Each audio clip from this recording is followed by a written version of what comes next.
Good morning. Here I have a small, or well, not really small, but it's a Burl. It's a cherry Burl. It's one of the group that I purchased. This one here was probably, by the looks of it, it's been cut for a long time, or the tree that it was on had died and it dried really well. This here, I'm going to make a bowl out of it. But normally what you do when you have a nice solid burl is you start from this side here and you dish out, cut this off, right? Well, because cherry burls tend to have lots of cracks and crevices in them, and they tend to need some epoxy. I've got a few that need some epoxy. This one here, what I'm going to do is I'm going to leave it natural, and I'm going to turn it from this side. I'll dish it out from this side, which will give me all kinds of burl material for around the bowl. And the good thing is that when it comes to the center, it's going to have a nice solid bottom. So that's what I want. So this is going to be the bottom. This is where I'm going to put the foot. So it's pretty well ready to go. I got a little nip off this end and a little nip off of this end to do on the bandsaw, but other than that, it's pretty well ready to go. I'm going to use between centers on this. There's different ways you can do it. You can put you have the screw attachment that you can use on it. You can do a face plate if you wanted to. Because this material, because of the type of material that it is, I'm going to use between centers, and my drive spur will be on this side to start with, and the live center will be on this side. I'll make my tenon here, but before I make my tenon, I've got to make sure my outside is shaped the way I want it. So I'm going to have lots of live edge. It's probably going to be a pretty low bowl. I'll probably take it down to about here. So all this stuff on the top will be gone. I'm going to dish it out. Should be radial lines that come from the center and come out like that. So I'm going to nip these off. I'm going to get them between centers, and I'll be back. All right, so I got it between centers. Now I find it easier to center this on between centers than I do with a faceplate or anything else like that, because you get the chance to move either on the top on this side, move it around to get the best location, or this side here to to make sure you're going to get the most out of your wood. And where I cut it off with the power saw, there's it's nice and flat, so I paid attention there. So the other thing is the balance of the unit, because there's a chunk here, and this one is stuck out a little bit more. This is more flat. So what I'm going to do is I'm going to work on the sides, cleaning up the sides, and putting my tenon on this end. We're pretty well ready to do that right now.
All right, so starting to clean up, starting to see some of the grain from the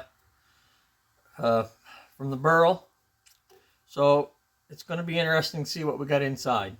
All right, so it's got a little bit of, it's giving you a little bit of a hint of what it has. But once I start to mold the bowl up through here, there's going to be a lot less of the actual wood grain and more of the burl grain. All right, so I'm going to let you go for now, and I will be back once I get some stuff cleaned up on it. All right, starting to get more and more of the grain visible on from the burl. You can see that the wood here is nice. It's a nice red color. Got a little bit of a problem there. I'm not sure if I'm going to remove that or keep it. We'll make a decision on it later. Right now, I'm just trying to create the tenon, get a nice foot started, and taper off the side of the bowl.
Have a look. Yeah, it's coming around. Might be able to incorporate that into the bowl. Maybe leave it as a, I'm not sure yet. But anyway, starting to look good. We're going to clean her down, taper it a little bit more, just to see if I can brush this up a little bit. And we'll roll it in and see how much of a rim I can get. And then it's a matter of just dishing out the inside. I'll be back. All right, I got it to the shape that I want. This here is going to be an added attraction. It'll look like hole. Well, it will be holes through the bowl, but it's not a soup bowl, so we should be fine. When you come to the ends, you can see a sunburst, almost like a sunset. You got the grain here, and then all the radial lines coming off of the pith. Well, I'm below the pith, but this is the actual center of the wood. This is the limb that this burl grew onto. Okay, so still a little bit of bark, and we got to try to get all the bark out, because the bark is just going to cause us problems later on when we put the finish on. So my handy dandy bark picker. There.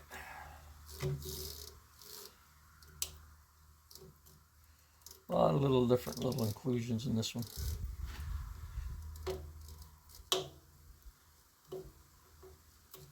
Yeah. All right, I'm going to clean this up a little bit more, and I will be back. Just give you an idea what it's starting to look like. So we're going to dish out in here. Take it down, we'll thin the walls out, and whatever's stuck up, whatever's high, it's going to stay high. Whatever's low is going to be low. It's just going to be a live edge bowl. So let's see what it's going to look like. All right, I'll get this on the chuck, get it ready to go, and I will be back. All right, we're gonna take the top off, flatten it down as much as we can before we get to the rim. I don't want to take anything off the rim if I can, but we may have to. Turn her up. All right.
Oh, she got some nice patterns in her.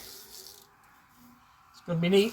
All right, so what I'm going to do now is I'm going to probably drill the hole in the middle. I'm going to try to take it down a little bit more, maybe. Flatten it out a little bit, and then I'll take it down to, and I'll use my Forstner bit and drill a hole in the middle to help me turn this out. Okay, I'll be back. All right, so I brought it down enough to give myself a little bit of rim.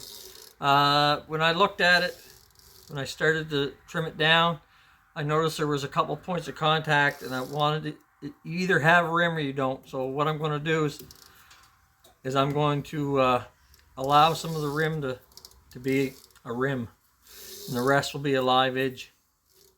So this here will be all live edge here. Well, there's some spots here. We should be okay. We got some wormholes here that are going to add a nice detail. All right. Now I'm going to put my Forstner bit on, and I'm going to drill a hole in the very center of this to allow the chisel to go into an opening, because when you have to dig the middle out with your chisel, it takes a lot longer. But with a Forstner bit, I can go in there almost to the bottom of the bowl, and then I can clean everything out coming into the open space here, which is easier to do. And then I can use my scraper to flatten the bottom and clean up the sides and roll everything into the sides. All right, so let's get at that, I guess. Okay, I got my Forstner bit on. Now, I got to go down 1 3/4 inches. I put a mark on my bit so I can see how deep I'm going.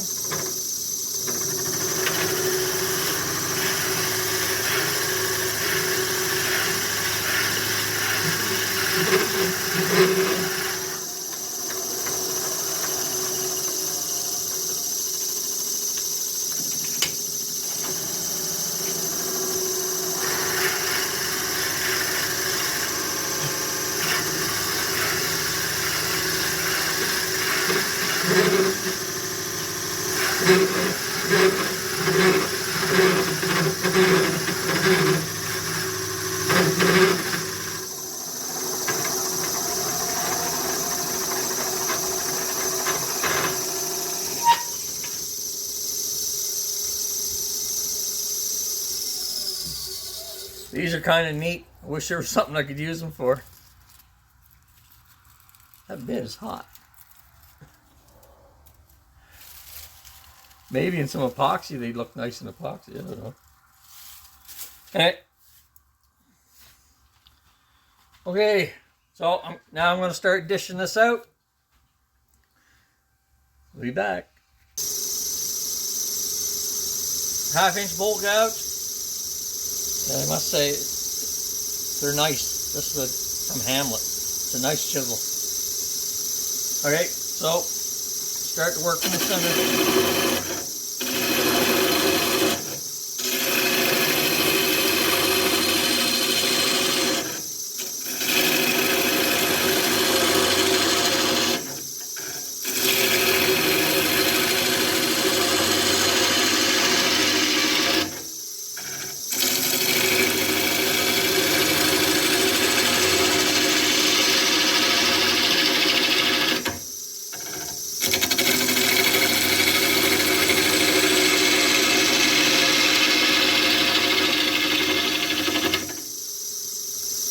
more of the same. We'll be back. Okay, so I got my rim defined. So this is what it's going to look like. This will be our rim. It's going to have some, it'll have some actual rim parts, but then it's going to have a live edge for the rest. Getting down to here, especially with this type of material, because the grain is so hard and brittle, I'm going to switch to a scraper. I've got a nice sharp edge on my scraper, and I'm going to try to match, flatten the bottom, take it down to the thickness it needs to be, and then roll it into the sides.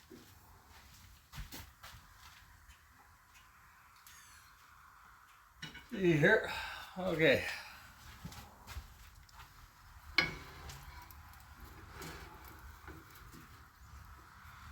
It's always good to spin the bowl before you start it up, because you don't want to have it hit the rest, because all that work you've done will get destroyed and then you have to start over. So let's see what we can do with this.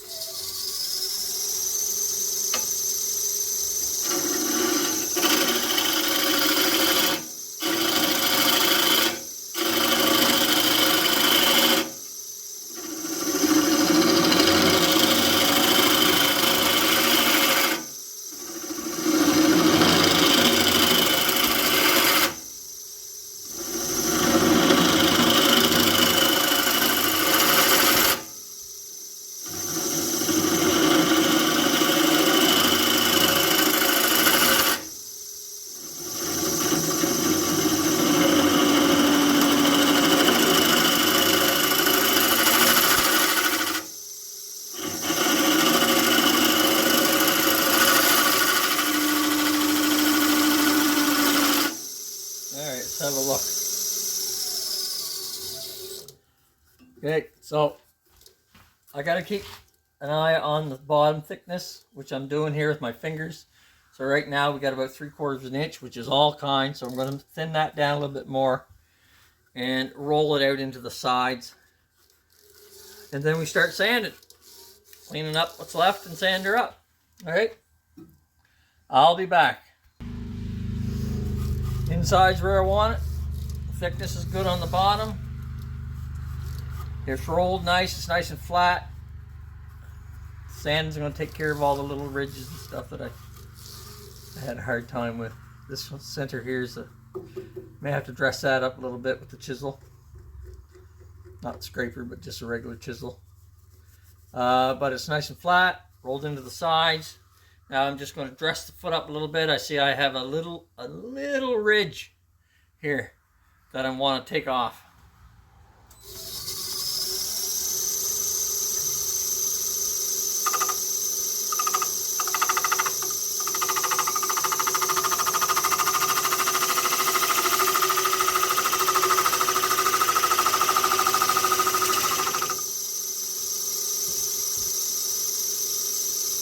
Look here. See what she looks like. Yeah. All right. Well, she has a lot of nice details in it. Definitely not a soup bowl. All right. Better do some sanding.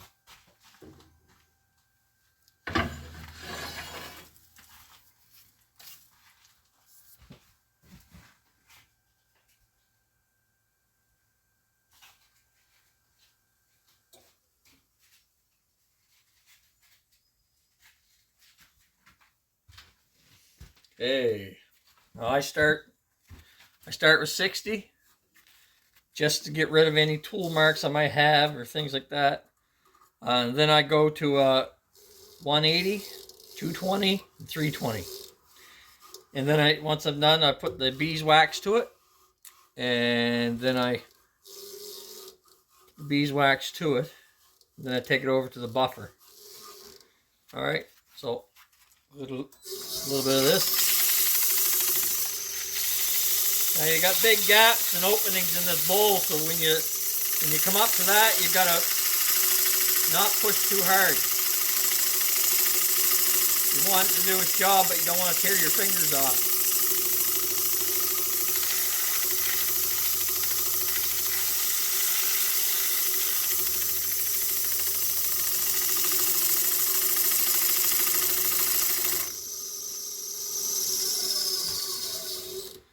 sometimes you gotta do a little bit by hand, because up here on these edges you can't get them really well because it's intermittent, right? So you get half a bowl and then you get air, and half a bowl and air, and what happens is when it hits this side, it starts to take the leading edge off, and you want to leave it. You want it to make it look like it wasn't sanded. So a lot of hand sanding sometimes. All right, again. Okay, so dug out some wormholes right here. Adds a nice little detail, actually. I go through to the other side as well. So a wormhole tends to have a lot of chewed up wood bits in it, so it's sawdust from the worm. So I like to dig it out.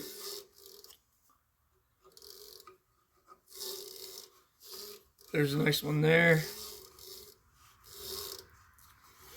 A couple there. You can see them in here. Here's a nice one there, huh? See? So get everything out of that one. Yeah.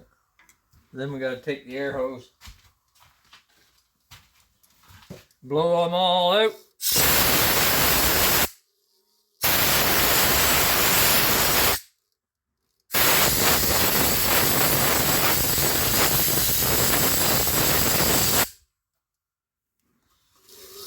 Okay, so now I'm going to do some sanding. Had a really good look. I got a couple little spots that I need to smooth out a little bit, get rid of some lines. But other than that, it cut nice. So I'm going to sand her a little bit, smooth her up, and carrying on. Okay, I've got the 320. I'm going to blow the dust out of it.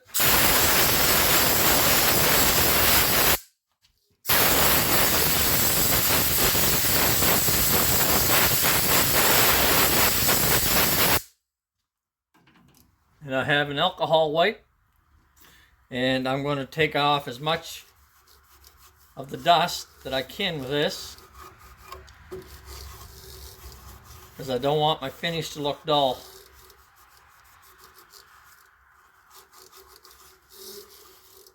When you get dust particles in your finish, it causes the finish to look dull. So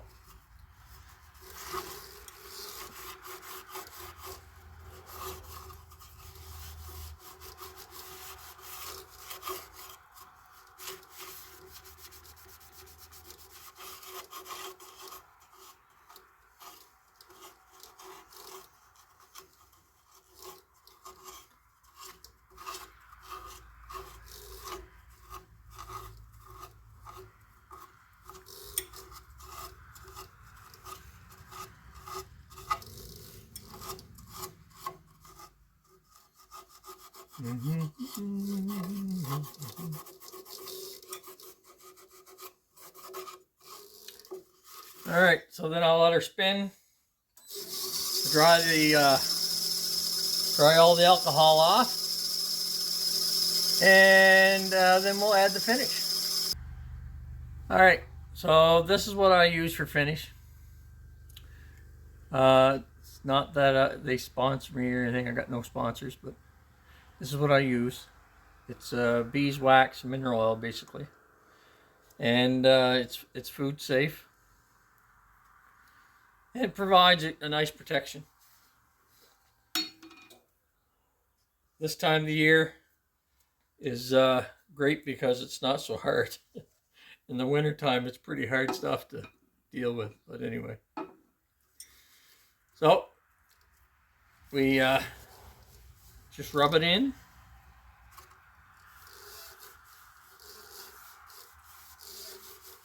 Give it a nice coating. Especially inside these wormholes and stuff, if you can get it in there.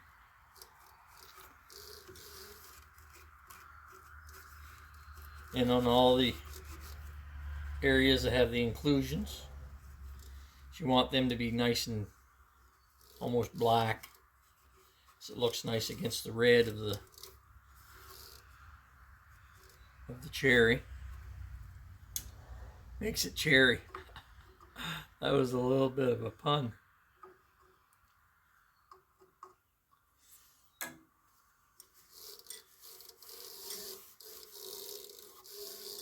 Now what happens is the mineral oil gets absorbed into all the little pores of the wood, and because of the action and because it's tied to the beeswax, it pulls the beeswax in with it.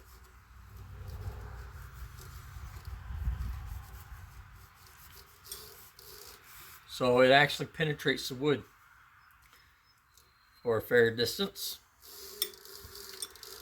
I say that, I'm not sure, I might go in there a couple microns.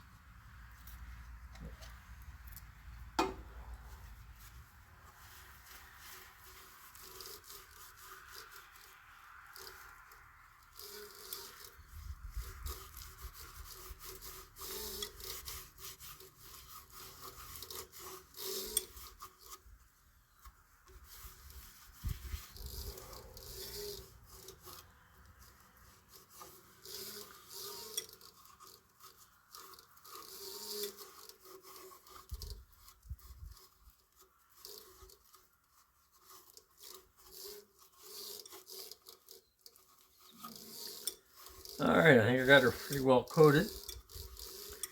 Now we gotta let it sit. I'm going to put a little bit more on the floor of that bowl. Like, have a nice coat on her. She's got lots to draw in. Put another, add a little bit more to the outside. Alright. Okay, so we gotta let it have 5-minute rest. At least 5 minutes. So once the rest is done, we'll be back. Alrighty, so the timer went off, so now we got to polish it a little bit. It's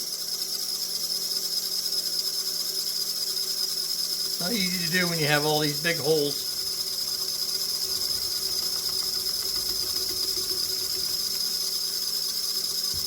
What I'm going to do is I'm going to spin it up so all the loose wax comes out of the hole.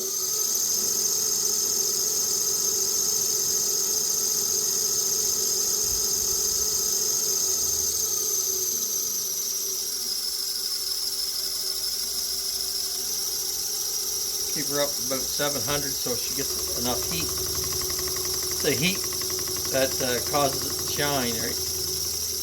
From the buffing.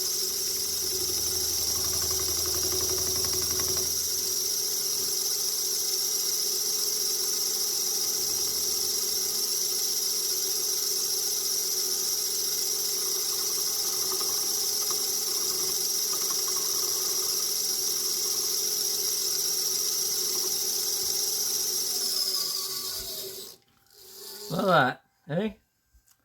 This is the first one I did this morning.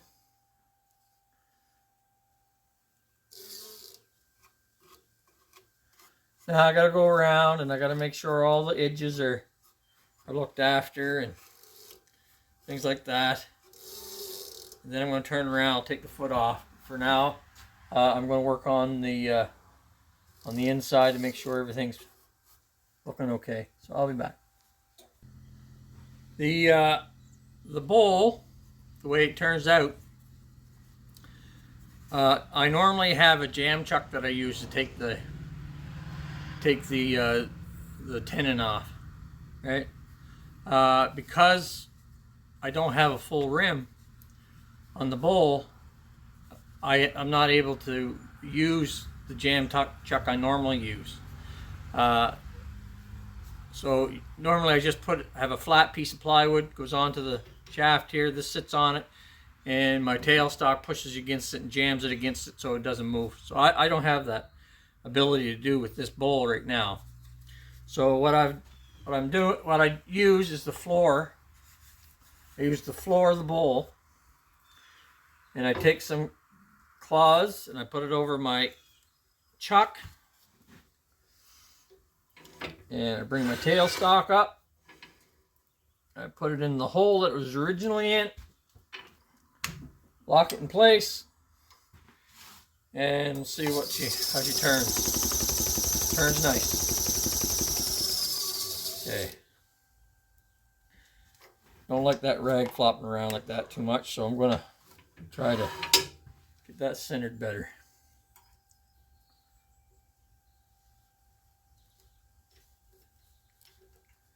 There, all right, see what we got here.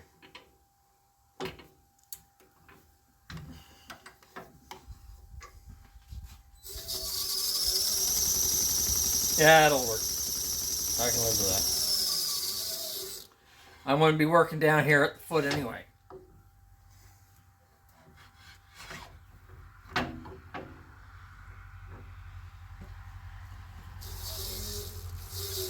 Pretty flat.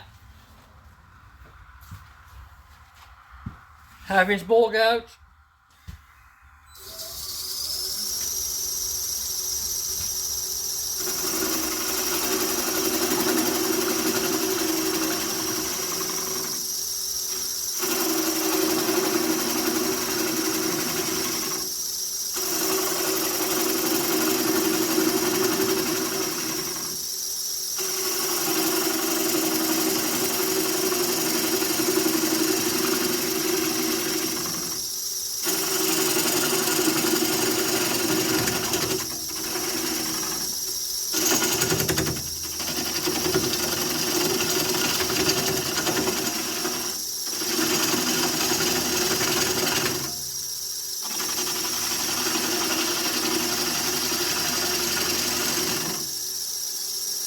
Now we want to make sure the foot is nice and clean, so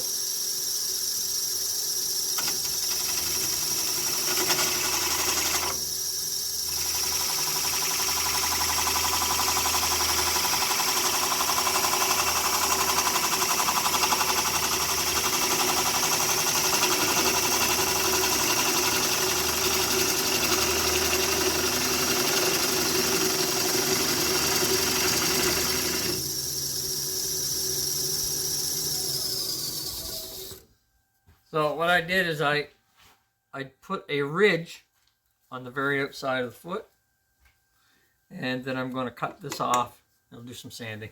Well, we'll do sanding for it. Cut it totally off.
Good.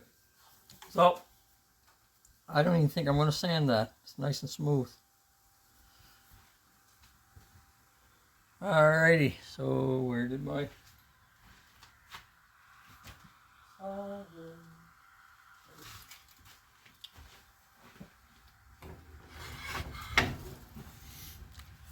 I have a small pull saw. It's an Irwin. It's a nice little saw, actually. These blades are replaceable. It's a good price as well. So,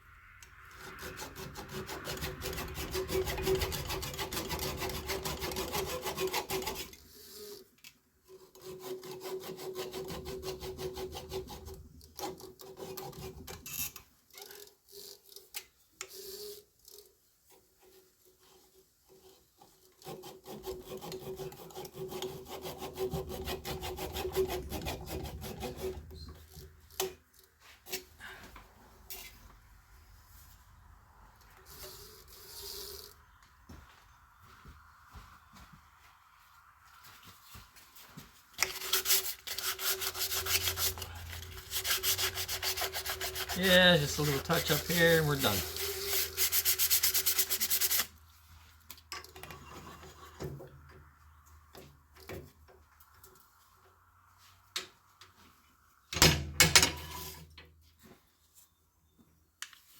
That's the bottom of it.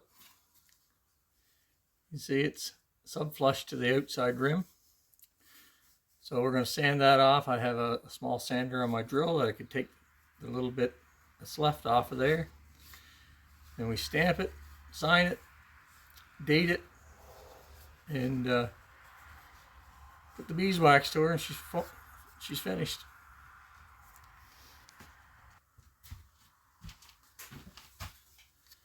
There, she's all done. Signed and everything.